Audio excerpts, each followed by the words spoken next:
How are we doing, guys? Welcome to the Life Skilling Foundations episode 3, where we're going to talk about farming. If you guys don't know anything about life skilling, if you're not sure what contribution points are, I'd highly recommend watching my first episode, which will get you set up on the basics. I also have an episode 2 to talk about node management. Please check that out. This will also help you with the other items you can combine farming with to make yourself some good silver. But let's get into this video. So we're going to talk about where to buy fences, what fences you should buy, how to level up your farming, what contribution points you need to level up farming, and what items to farm. So the first thing, I would recommend only buying the biggest farming fences, which is a strong plot that gives 10. To do that, you're going to have to come to Heidel. When you get to Heidel, just press down on your D-pad to get the Find NPC search function. You're going to then scroll over using your bumpers to find NPC material vendor, press right trigger, and that will take you over to Flaviano, the material vendor. Now, when you get to Flaviano and you go to his chat box, you have the option of renting a strong fence. You will need 10 contribution points to do this. You will need a total of 100 contribution points to be able to rent 10 strong fences from Flaviano. You can only have 10 fences out. That is the cap, the maximum cap, and you can return them at any time. So if you look at my inventory here, I've got one of my strong fences that I've picked up for the purpose of this video. If you want to get your contribution points back, you can return the fence, and if you look on the top left of my screen, I now have 12 out of 339 CP available because I got 10 back. So you go to him, go to his chat box, you rent a strong fence. He says, oh, you need 10 contribution points. Then underneath it tells you how many contribution points you have. Press confirm and you get the strong fence in your inventory. Once you have the strong fence in your inventory, you're going to go to the central market to pick up some purple mushrooms. Honestly, purple mushrooms are pretty ideal for what I'm about to show you, but there are a lot of different types of mushrooms and plants that can work.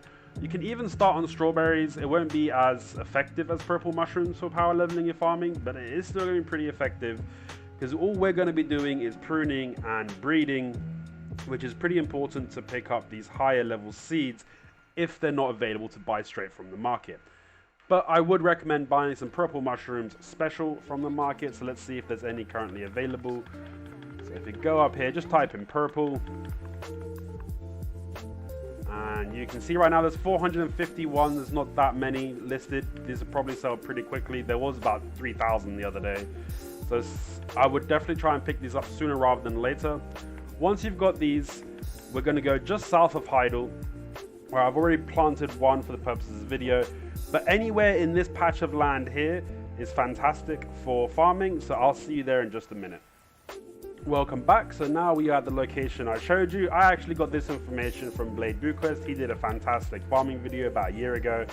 So once you get over here, anywhere in this patch of grass, you're going to go to your inventory, you're going to find your strong fence, you're going to click A on it. Anywhere there's a blue square, you can place your fence. Take a couple of seconds to place down. And once it's placed, you need to hold left trigger, L2 if you're on PS4, hold Y, which is triangle if you're on PS4, and then you got your option of placing seeds. So we said we were going to place special purple seeds. So as you can see, you just move them around and then press A to place them down. You can place them wherever you want. I just like to keep them all on one side. It's easier for me, but any pattern that you want to place them, go ahead and do it. So the reason we place them here specifically to power level our farming is because we want to be able to prune crops as much as possible. And this location is really good for spoiling your crops, which means they're going to have to be pruned constantly. So once you got placed down, you're going to go back on your main. Again, I forgot to mention earlier, make sure you do all your life skillings on an alt. This is my alt. So once you've got these placed down, go back on your main, grind for a little bit.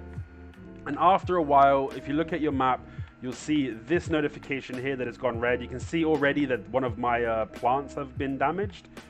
Once you've got this information, you want to come back to your alt and start pruning the crops. So it's this one over here. You can see it's got the option at the top, kill pests. So we're going to hold Y to kill the pests. And this gives you the maximum amount of farming XP in comparison to any other type of farming. So that was to kill the pests. This one is to prune. It's the exact same thing. You could pretty much, if you got 10 farms down, never leave. You could stay here probably for hours. Once you prune one, another one's going to go corrupt. So as you can see there, we've got another one pruned. But if we go to my other farm, after a while, these farms will grow to be able to be bred or harvested. So as you can see here, these are all 200%, which is as high as it will go. Once it reaches 100, you have the options of harvesting, breeding, pruning, and then view crop information. This is just let you know estimated time, if it wasn't fully grown, how long it will take for it to fully grow. But you will always be pruning them first. And then after they're pruned, so let's say we're going to prune all these. Let's pretend after this one that I've pruned all the crops here. After they're all pruned, I would then recommend just breeding them. Just keep breeding them over and over and over and over again to get some more seeds. This will also give you the second most farming EXP after pruning. And once you got the seeds, then you're just going to go and replace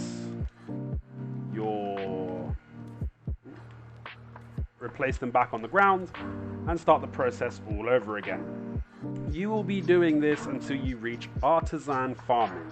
So you'll be staying here, jumping on your ult whenever you can, until you get to artisan farming.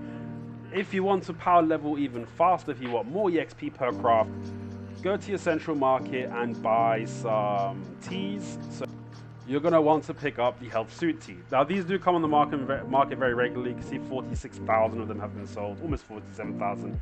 This will give you life EXP plus 8%. So you'll get 8% more farming EXP with one of these activated. If you have a tent and a villa buff, you can also get the life skilling villa buff from the tent to increase your EXP as well. So if you go to your ring menu, put campsite on your ring menu, you would have to install the campsite. Go to Villa Scrolls and grab the Turning the Gates to give yourself 10% extra life skill EXP. And the final product as well is farming clothes. If you've watched part 1 of my farming video, make sure you grab yourself some farming clothes. This will give you a further 20% farming EXP. And if you have some scrolls, there's quite a few scrolls handed out earlier on in the game. You can also pop a life skilling scroll. I think I've got some in Velia, EXP, extra skill, or maybe not. Combat. There you go. So extra life skill scroll right here. So you get an extra 10% with that scroll activated. And there's one over here as well, some events. So these have been handed out in the past, so you can pop these as well. If you do have some perfume and swiftnesses, if you want to buy some perfume and swiftnesses, you can do that as well for another 20% life skill EXP. And finally, if you've got some pets, cats will give you life skill EXP, hedgehogs will give you life skill EXP, and if you've got higher tier pets, some of their talent may also give you farming EXP. So one final thing is, if you do have hedgehogs, keep those out, because this is going to give you more chance of getting double procs when you're breeding mushrooms or any other type of plant, so you can get more seeds back and you can get more of the base product as well. Now after you reach artisan farming, you're going to pick up all your farms down here, and then you're going to go up to Velia. You can actually go wherever you want, it's up to you, but this is a very ideal spot for growing plants because it's got some good moisture in the ground. This is right next to the ocean, so most plants will grow pretty well in these conditions at a fast rate. And my ults usually live in Velia, so it's fantastic for me for these to be here as well. So I'll see you guys over there in just a minute. Okay, so we have arrived at the destination I was talking about earlier, just north of Lugia Farm, just left of Velia. This is where I do all my farming, because that's where I park my ults. So now that you come here, you're going to place down your 10 fences, and then you guys need to decide for yourselves what type of farming you're going to do. There are 4 different ways there's 4 different setups for farming, which I'll briefly go over now and then go into more depth in just a moment. So method number 1 is the easiest method, which is just farming to vendor seeds. So you're going to pick a seed that has a high sell time and a low growth time to be able to breed them as much as possible and then sell the extra seeds you get to the vendor. Method number 2 is geared towards alchemy stones.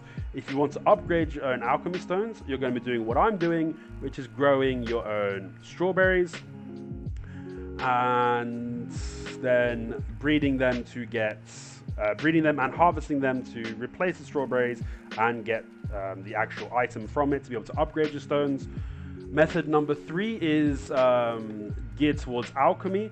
So if you want to do higher end alchemy, elixir crafting, you will need to have specific types of seeds that give you specific types of fruits. The reason you need these fruits is to craft oils, and the reason you need the oils is because the higher end, better alchemy elixirs will require oils to craft. So this will be a very good way of getting your own fruits. And method number 3 is for cooking. So if you wanted to make your own cooking products, you'd come down here and you'd figure out what you need to do some special types of dishes. The main item you're going to need for cooking will be special haystacks. But I'll now go more in depth in each of the ones I've listed to help you guys decide what you want to do. So let's start off with the one that I'm currently doing, which is growing, breeding, and harvesting strawberries. If you guys want to upgrade your own life stones, strawberries is the way forward. It is the most efficient item to upgrade your life stones. But you won't be able to get magical seeds straight away, so you'd have to go to the marketplace and buy yourself some special seeds, the blue equivalent. You'll need 100 of these. You'll need to place all 100 in all your farms. And once you've placed them all down, you'd have to wait for them to get to 100% EXP. And after they get to 100% EXP, all you will be doing is breeding the strawberries. You will keep breeding them over and over and over again until you finally get yourselves a magical seeds. The reason we power leveled our farming earlier was because after you reach professional farming, you have the ability to proc these magical seeds, and at artisan farming, it increases that chance to be able to proc even more of them. So you'll get your magical seeds and then you'll place your magical seeds in your plants and get rid of your blue versions. You can either vendor the blue versions or sell them on the marketplace, depending if there is a demand for them or not. If the market is saturated, then just vendor them. But if there is a high demand, which on Xbox there is, then definitely put them to the market for making a bit more silver. Now, one thing to note with magical seeds, the reason you want them is because they take the place of 5 regular seeds. So 5 of these is the equivalent of 1 magical seed. These magical seeds will give you a lot more when you harvest them in terms of strawberries, and they have a lot higher chance of getting you fruits in return as well, which you can use for alchemy or to sell for extra money. And also they got a much higher chance of giving you the byproducts that will be much useful later on when tier 9 horses come out. But for now, you'll be just storing these byproducts, which you can see here are these little mutated plants, permutated fruits, unusual fruits, rotting roots, half-eaten birds. These are very, very, very important later on in the game, so do not throw them away and stockpile as many as you can in your storages. But once they are magical seeds, all you're going to do is breed them. And when you breed them, you can see there I got 2 magical seeds right there. So that means this one I can now harvest to get the actual fruit.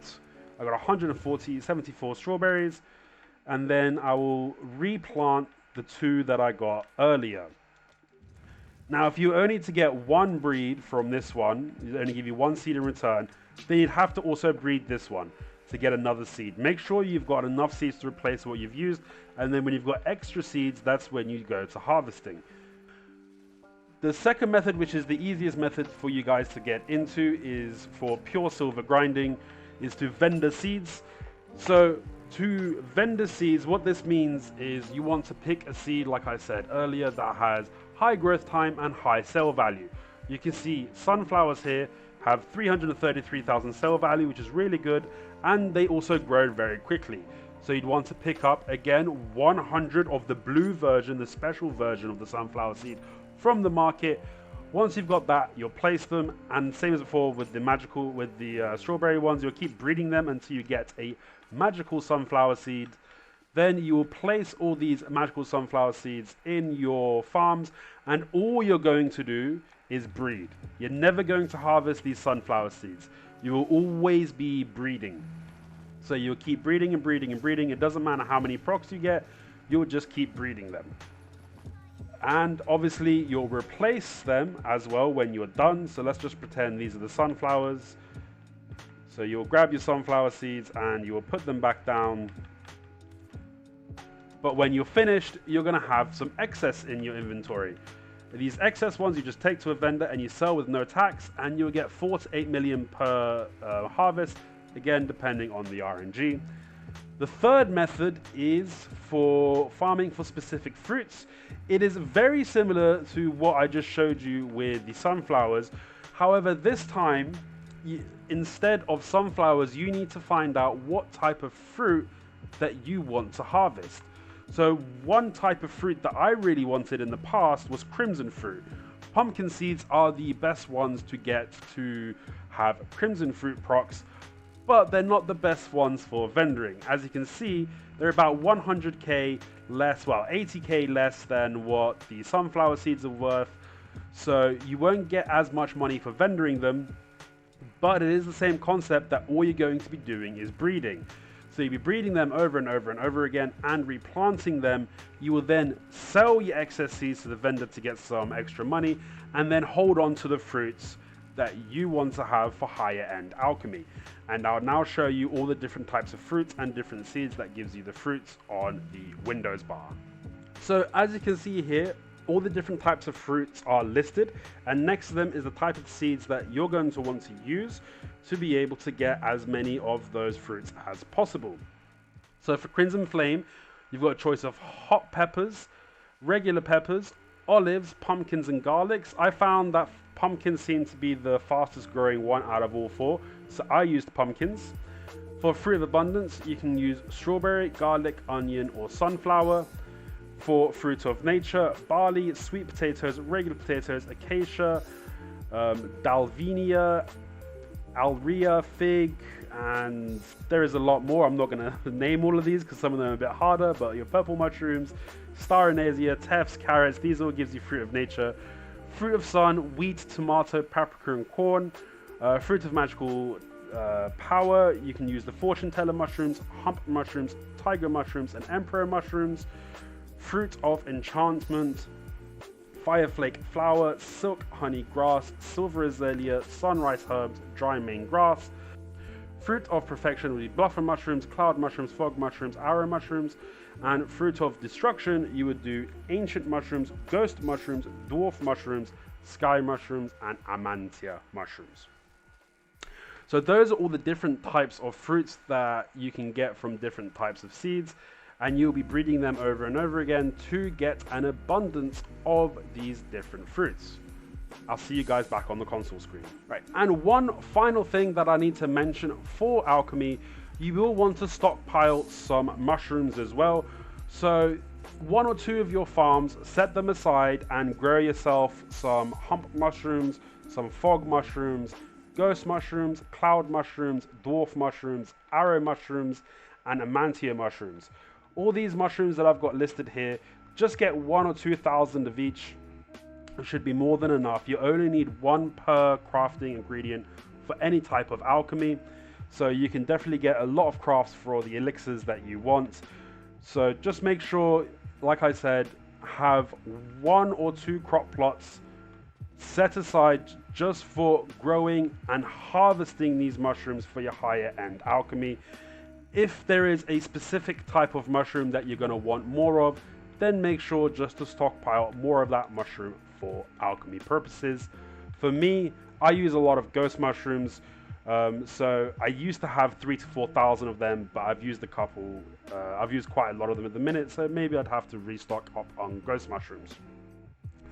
Now, for the final type of The final use that you can have for farming is farming for Imperial cooking, or just regular cooking if you want to get into that. The main item you're going to be using for any type of cooking is milk. So you need to make sure you've got as many special haystacks placed as possible. So special haystacks take 4 places on a farm. So what you would do is, I'm just clearing up some space to place them. What you would do is take your special haystacks, place them down, and then you want to know what type of food you're going to be cooking. I would highly recommend, if you're doing Imperial cooking, to make teas. So for Imperial Handings, I'd highly recommend milk tea and tea with fine scent. So as you can see, you're going to need a lot of milk, a lot of honey, and a good amount of wheat.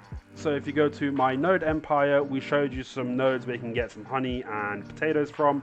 Wheat flour can be potatoes, wheat, sweet potatoes, any kind of grain product. If you grind them down, you will get wheat flour. And then honey you can easily get from the node. If you want to, you can grab from the central market as well, but that will cut into your profits if you do that. I would not recommend buying milk for Imperial Handings. I definitely recommend making them yourself, because you will definitely not get as much value if you do buy the milk, because milk is quite expensive to buy off the marketplace. But you will also get yellow procs with this milk tea, which you can sell on the marketplace. It definitely sells, so you can make some extra money as well on the side. And it gives you combat XP as well, so you can be using this yourself when grinding to get yourself more EXP.